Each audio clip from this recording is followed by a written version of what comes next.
from the U.S. to work for an international company with a branch in Turkey, my home country. Our story began in a bar where we instantly connected. At that point, my marriage was going through a challenging phase, and I already had 2 children. The tension with my ex-wife stemmed from the fact that her family and I never quite got along. Their wealthier background was a constant source of contention, as they believed I wasn't up to par for her. I tried relentlessly to convince my ex-wife to break free from her family's influence, but she remained steadfast, and eventually we reached a point where separation seemed inevitable. It was during this period of emotional turbulence that I crossed paths with the American girl. We clicked instantly, falling head over heels for each other. As her project in Turkey was set to conclude in a year, she proposed the idea of us moving to America together. The prospect of relocating to the U.S. excited me, but concerns about being separated from my children lingered. However, she reassured me that once I made the move, we could work on bringing them over as well. The plan sounded promising, and after 6 months of dating, we decided to take the next step by getting engaged. This not only solidified our commitment but also prompted us to start the paperwork process in anticipation of her eventual move. So, when she returned to the States, we embarked on a long-distance relationship while I eagerly awaited the approval of my visa. Over the course of that 1.5 years, FaceTime and sexting became our lifelines, with numerous exchange photos and her frequent visits whenever possible. Finally, earlier this year, the moment arrived. My visa was approved, and I could make the move to the USA to be with her. Maintaining communication with my ex-wife remained crucial, given that we shared children. I would FaceTime her regularly to stay connected with my kids. Upon arriving in the U.S., I moved into her house, and just a month later we decided to take the plunge and get married. It was something we had both desired for quite some time. Initially, everything was perfect. We were in that blissful honeymoon stage. However, a couple of months into our marriage, things took an unexpected turn. She began arriving home late from work, and while initially I dismissed it as the occasional overtime, her behavior started to raise concerns. She became distant, not cold, but noticeably distant. Every night after work, she complained of fatigue, headaches, and an overwhelming desire to sleep. Our intimate moments cooled down, and a sense of disconnect lingered. Simultaneously, she developed an unusual routine on weekends. Waking up early around 6-7 a.m. on a Saturday was something she never did before. I noticed her slipping out of bed cautiously, trying not to disturb me, only to settle on the living room couch, engrossed in her phone. On a few occasions, I was already awake, and when I approached her, she explained that she was feeling too hot in the bedroom and needed some air. However, every time she saw me, she swiftly blocked her phone or switched apps, particularly to TikTok. The secrecy and change in behavior raised an unsettling feeling within me. A growing suspicion crept over me that she was hiding something. Her constant checking of phone notifications became more pronounced, even in our shared moments. She wouldn't hide it, but the frequency and urgency were noticeable. Whenever her phone chimed, she would hurriedly say, "Sorry, I have to go to the bathroom," disappearing for a substantial 20 minutes. The pattern extended to long showers, both before work and at night. She began waking up earlier, seemingly to spend more time in the shower with her phone inside the bathroom. There were instances where she would discreetly get into the tub at night, almost as if she didn't want me to notice. The increasing secrecy around her phone and the prolonged periods in the bathroom heightened my sense of unease, leaving me grappling with the unsettling feeling that something was amiss. My suspicions, though lingering, were something I tried to dismiss as mere paranoia. However, one night, around 1 to 2 a.m., when sleep eluded me, I heard a noise and turned around to find her standing on her side of the bed, topless, furiously texting on her phone. As soon as she noticed my wakeful gaze, she appeared startled. Hastily, she tossed her phone onto the nightstand and crawled into bed with me without uttering a word. We fell asleep, or at least I did, leaving the unspoken tension hanging in the air. The abruptness of that moment only fueled my growing concern, pushing me to confront the mounting unease in our relationship. The next 2 days were restless as my mind couldn't shake off the events of that night. On the second night, at 1 a.m. on a Wednesday, she left her phone unattended on the nightstand when she went to the bathroom. As her phone buzzed, given the late hour and my persistent thoughts, I succumbed to the temptation and glanced at her phone. The message was from a guy she had never mentioned before, a colleague. It contained 2 attached images.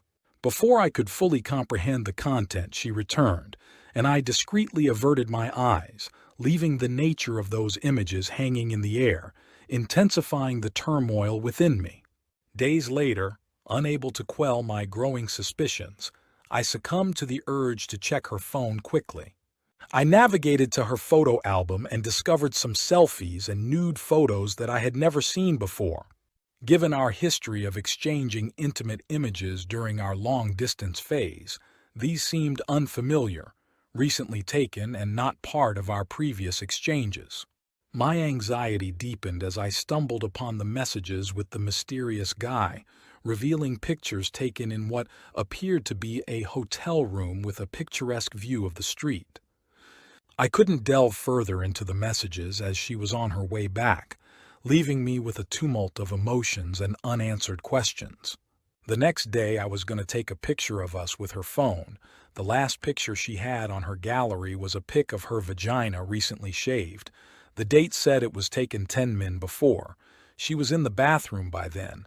I told her what was that and told me she was going to send it to me, but she forgot, even though I was right outside. Days later, I mustered the courage to confront her about the unsettling incident of her being topless and texting in the middle of the night.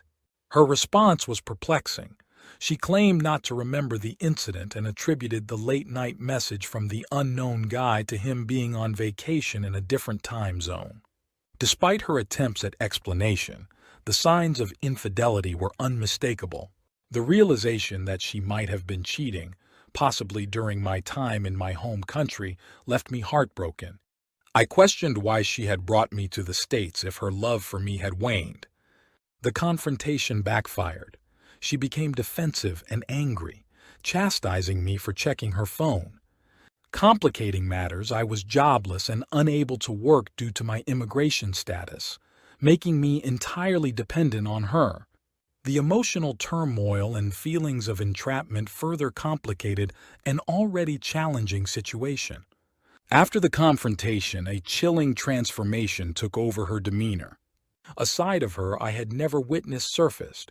She became cold, prone to yelling, defensive, and seemingly always ready for a fight. The relationship that once thrived on connection and intimacy now echoed with tension and hostility. During one particularly heated argument, where I laid out the evidence of her infidelity, she countered with a threat. She warned that she could kick me out onto the street, and, as an additional blow, she wielded the power to have me deported to my home country. It was a stark and sobering moment, serving as a wake-up call that shattered the illusion of the honeymoon period. The harsh reality set in, forcing me to confront the disintegration of the relationship I had uprooted my life for. Facing the challenge of finding work, I decided to make use of her car and started driving for Uber when she was at work. This went on for about 2 months. However, instead of support, she began complaining about the mileage I was putting on her car. Frustrated by her lack of understanding, I suggested that she could finance a car for me so I could use it for Uber while paying for it, given my lack of credit and non-citizen status. Unfortunately, she refused to entertain the idea, leaving me feeling stranded and unsupported in my efforts to establish some financial stability. In a desperate attempt to secure funds, I reached out to my ex-wife, knowing that her connections could help me gather the necessary funds to add to my savings for purchasing a car. Upon explaining my situation, she decided to empty her savings and borrow from family and friends, displaying a generosity I hadn't expected. I made a promise to repay her as soon as possible. Once I bought the car, my wife's reaction was far from supportive. She viewed it as a betrayal, accusing me of still harboring feelings for my ex-wife. This unfounded accusation became a tool for her to hurl threats and suggest that I should return to my home country. The toxicity in our relationship deepened as she continued her clandestine relationship with another man. Then out of the blue, she demanded that I start paying rent since I was living in her house for free and driving for Uber. Despite sensing it was another attempt to provoke a fight, I agreed, aware that she had enough to cover the mortgage. I was willing to contribute, acknowledging the financial sacrifices she had made to bring me to the States. From that point onward, our marriage spiraled into a downward spiral. One night, after returning from driving for Uber, she accused me of cheating with my passengers and refused to let me into the house. Frustrated, I expressed my desire to pack my things and move out, but she blocked my access to the closet. In the ensuing struggle, I pushed her away and she fell, initiating a cascade of events. She began crying, and in a shocking turn of events, she called the police, falsely accusing me of beating her. Despite my protests and explanation that I had only pushed her away to retrieve my belongings, the police arrested me and took me to jail. I spent the night there, and upon my release, I discovered that she had vandalized my car. It felt like a living nightmare. Seeking guidance, I reached out to a fellow countryman living in the States who advised me to consult with an immigration lawyer to understand my situation. The ordeal had taken an alarming turn, and I needed legal guidance to navigate through the complexities of my predicament. Using the funds I had saved, originally meant for repaying my ex-wife for the car, I consulted with a lawyer who revealed that I could sue my wife for financial support in state court. It turns out that sponsors are liable until the sponsored immigrant is no longer a green card holder and has left the U.S. Armed with this knowledge, I took the money I had saved and initiated legal proceedings against my wife for financial support. The shock on her face was palpable when I served her with divorce paper and a lawsuit in state court. After consulting with her lawyer, she realized that her attempts to deceive and manipulate the situation had backfired.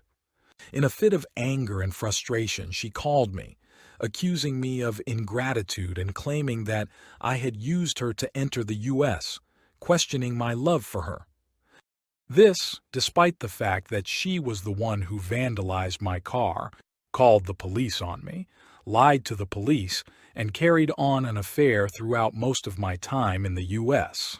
The reality of the situation exposed her own misdeeds, painting a stark contrast to the narrative she had tried to create.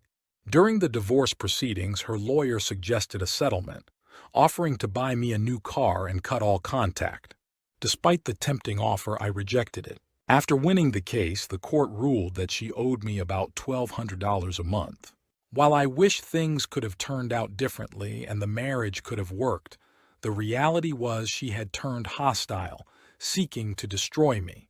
Despite the financial support granted by the court, I don't intend to continue taking her money indefinitely. Once I repay the loan to my ex-wife and repair my car, I might reconsider. The journey has been far from what I had envisioned, but my focus now is on rebuilding and moving forward after a tumultuous chapter in my life.